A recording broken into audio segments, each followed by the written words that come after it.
আমাদের আইডল কখনো Messi Neymar হতে পারে না, ঠিক কিনা? আমাদের আইডলকে বিশ্বনবী জনাবে মুহাম্মদ সাল্লাল্লাহু আলাইহি ওয়াসাল্লাম, তিনি আমাদের আইডল।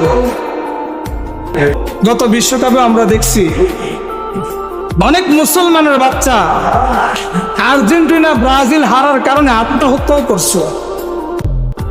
অনেক মুসলমানের বাচ্চা একটা জার্সি, আর্জেন্টিনা ব্রাজিলের জার্সি না কিনে দেওয়ার কারণে মা বাবাকে নিজের হাতে হত্যা করছে।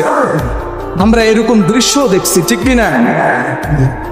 অথচ আমি আপনি দাবি করি মুসলমান, আমার আপনার বাপটা মুসলমান, কিন্তু আমার চলাফেরা ইহুদি খ্রিস্টানদের সাথে হয়ে গেছে। তাদেরকে আমরা যতটুকু পরিমাণ ভালোবাসি তার 1/3 আমাদের পয়গম্বরকে ভালোবাসতে পারি নাই। যদি তার 1/3 যদি আমরা ভালোবাসতে পারতাম, তাহলে আমাদের জীবনটা হয়ে যেত সুন্দর, আমাদের রাস্তা হইতো জান্নাতের।